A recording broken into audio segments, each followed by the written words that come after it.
ঘরে বসে রেলওয়ে চাকরির আবেদন ফর্ম পূরণের সময় এই 6টি সমস্যার সম্মুখীন প্রত্যেককেই হতে হয়। মনোযোগ সহকারে আজকের এই ভিডিওটি দেখলে এমন একটি লোকও পাওয়া যাবে না যে কিনা নিজের চাকরির আবেদন নিজে করতে পারবে না। তো কথা না বাড়িয়ে ভিডিও শুরু করা যাক। হ্যালো বন্ধুরা, আপডেট টেক প্রো ইউটিউব চ্যানেলের পক্ষ থেকে সবাইকে জানাচ্ছি আন্তরিক শুভেচ্ছা ও অভিনন্দন। ভিডিওটি শুরু করার পূর্বে একটি অনুরোধ, যারা আমাদের চ্যানেলটিকে এখন পর্যন্ত সাবস্ক্রাইব করেনি তারা আমাদের চ্যানেলটিকে সাবস্ক্রাইব করে রাখুন এবং ভিডিওটি ভালো লাগলে লাইক করবেন, কমেন্ট করবেন এবং বন্ধুদের সাথে শেয়ার করতে অবশ্যই ভুলবেন না।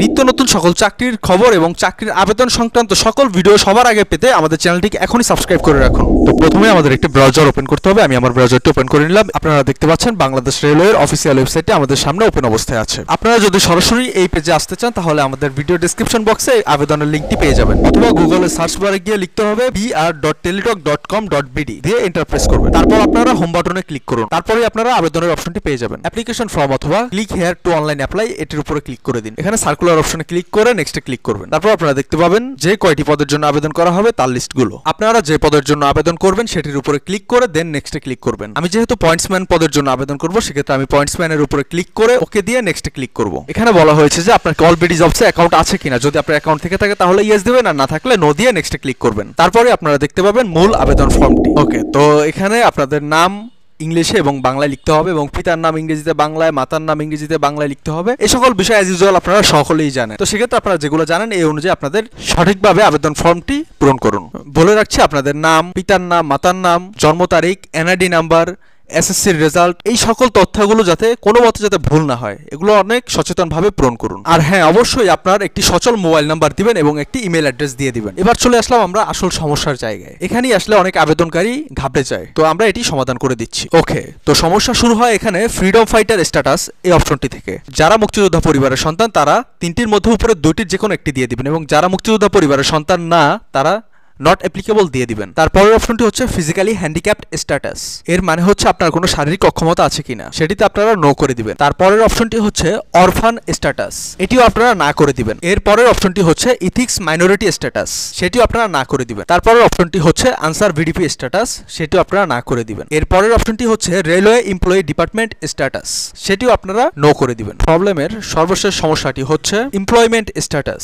এখানে 5টি অপশন রয়েছে। প্রথমটা রয়েছে গভর্নমেন্ট এমপ্লয়ি, যারা সরকারি চাকরি করছেন অলরেডি তারা দিবেন গভর্নমেন্ট এমপ্লয়ি। যারা আধা সরকারি কোনো চাকরি করছেন সেমি গভর্নমেন্ট এমপ্লয়ি দিবেন তারা। অটোনোমাস এবং ডিপার্টমেন্টাল ক্যান্ডিডেট এগুলো তেমন একটা প্রয়োজন পড়ে না। তো সেক্ষেত্রে নিচের একটি অপশন রয়েছে নট অ্যাপ্লিকেবল, যারা আমাদের মতো বেকার যারা রয়েছেন তারা দিবেন নট অ্যাপ্লিকেবল। তো বিশেষ করে সকলেই নট অ্যাপ্লিকেবল দেওয়াটাই বেটার, সরকারি চাকরিজীবী ব্যতীত। এই কয়টা অপশনই অন্যান্য সকল চাকরির আবেদনের প্রসেস থেকে একটু ব্যতিক্রম। আবেদনের পরবর্তী ধাপটি হচ্ছে present address and permanent address.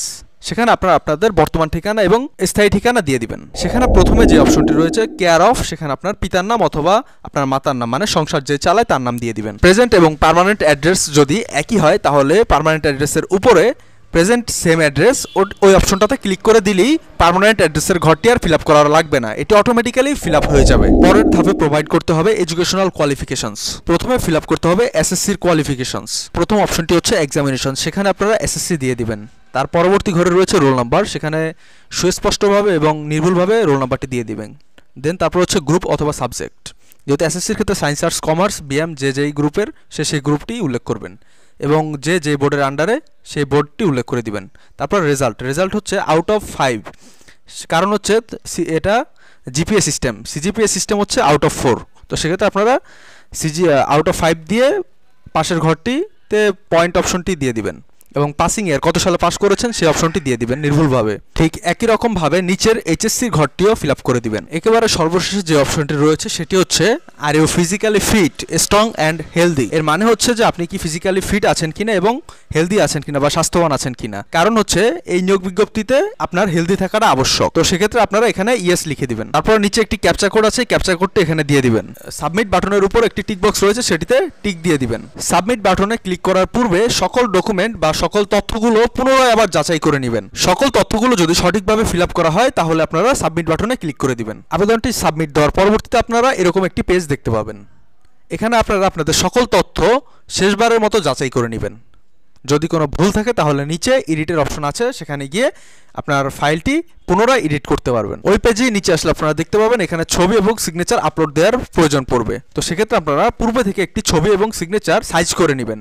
ছবির সাইজটি হচ্ছে 300x300 পিক্সেল এবং সিগনেচারের সাইজটি হচ্ছে 300x80 পিক্সেল। যারা চাকরির জন্য ছবি এবং সিগনেচার রিসাইজ করতে পারেন না তারা আমার ইন্ডি স্ক্রিনে দেওয়া ভিডিওটি দেখে নিন অথবা আই কার্ডে দেওয়া ভিডিওটি দেখে নিন। ছবি এবং সিগনেচারটি আপলোড দেওয়ার পরবর্তীতে আপনারা সাবমিট বাটনে ক্লিক করুন। এখানে সাবমিট দেওয়ার পরবর্তীতে আপনারা আর কোনো তথ্য সংযোজন বা বিয়োজন করতে পারবেন না বা এক কথায় এডিটিং করতে পারবেন না। তাই ভালোভাবে চেক করে তারপরেই সাবমিট বাটনে ক্লিক করবেন। ফর্ম পূরণের সকল প্রসেস আমরা কমপ্লিট করে ফেললাম। এখন আমরা দেখাবো কিভাবে আপনারা পেমেন্ট করতে পারবেন, কারণ পেমেন্ট ছাড়া একটি আবেদন কখনোই কমপ্লিট হবে না। তার পূর্বে একটাই রিকোয়েস্ট, যারা আমাদের চ্যানেলটিকে এখন পর্যন্ত সাবস্ক্রাইব করে রাখেননি তারা আমাদের চ্যানেলটিকে এখনই সাবস্ক্রাইব করে রাখুন। নিত্য নতুন সকল চাকরির খবর এবং চাকরির আবেদন সংক্রান্ত সকল ভিডিও সবার আগে পেতে আমাদের চ্যানেলটিকে এখনই সাবস্ক্রাইব করে রাখুন। পেমেন্ট করার জন্য আপনার প্রয়োজন পড়বে একটি টেলিটক সিম। টোটাল যত টাকা প্রয়োজন তার চেয়ে অবশ্যই 5 টাকা বেশি রাখবেন অ্যাকাউন্টে। অবশ্যই তা প্রিপেইড ফ্যাক্স লোড করতে হবে। তারপর আপনি চলে যান আপনি আপনার ফোনে মেসেজ অপশনে এবং সেখানে এক কথায় যে কারো কাছে আপনি যেরকম সাধারণ মেসেজ করেন সেরকম একটি ফরম্যাট নিন এবং সেখানে টাইপ করুন BR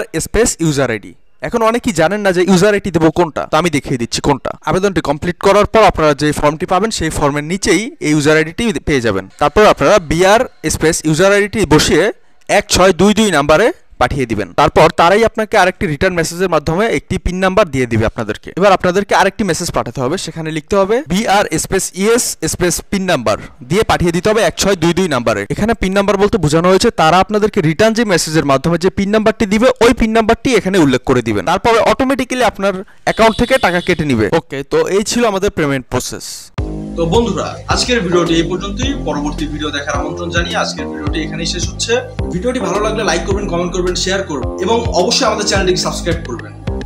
আল্লাহ হাফেজ। Here we go.